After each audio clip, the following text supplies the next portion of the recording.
নমস্কার বন্ধুরা, Tania kitchen queen চ্যানেলে সবাইকে স্বাগত জানিয়ে আজকের ভিডিওটা শুরু করছি। আজকে বাড়িতে কি রান্না হবে সেটাই তোমাদের সাথে শেয়ার করব।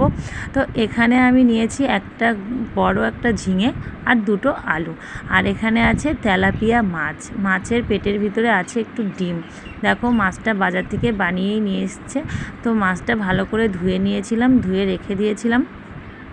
এবার আমি ঝিঙে আর আলুটা ভালো করে বানিয়ে নেব। তার জন্য আলুটা খোসা ছাড়িয়ে আলুটাও বানিয়ে নিয়েছি।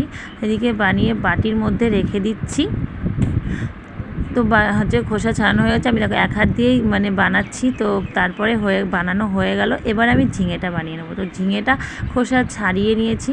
ছাড়ানোর পরে ঝিঙেটাও বানানো হয়ে গেছে, তারপর সাইডে রেখে দিয়েছি।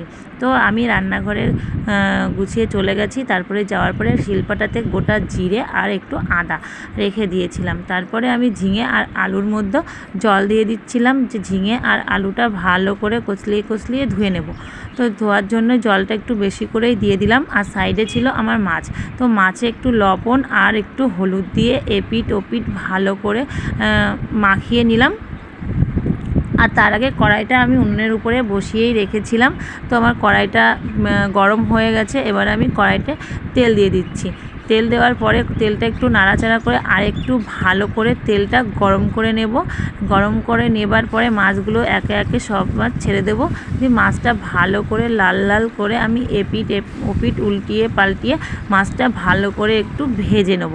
তো মাছটা ভালো করে ভাজা না হলে তো খাওয়া যাবে না। তো সেই জন্য মাছটা ভালো করে একটু ভেজে নিচ্ছি। ভেজে নেবার পরে মাছটা যেই প্রায় ভাজা হয়ে গেছে, তো আমি এবার চামচটা দিয়ে আমি মাছগুলো সব একে একে তুলে নিচ্ছি। তুলে একটা থালাতে রেখে দেবো। মাছগুলো সব তোলা হয়ে গেল। এবার আমি আর যেটুকু মাছ ছিল সেই মাছটুকু ভেজে নিয়েছি। একে একে সব মাছগুলো ভাজা হয়ে গেছে। তো যে আমার ভিডিওগুলো দেখছো অবশ্যই চ্যানেলটিকে সাবস্ক্রাইব, লাইক, কমেন্ট, শেয়ার করে দেবে। তো তারপরে পাটাতে নিয়েছি 2-4টে কাঁচা লঙ্কা। কাঁচা লঙ্কাগুলো ভালো করে বেটেও নিয়েছি।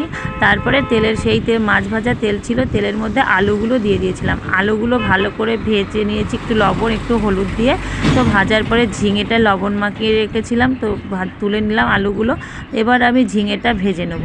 তো ঝিঙেটা তেলের পর থেকে কড়াইয়ের মধ্যে দিয়ে দিলাম হাতে করে নিয়ে।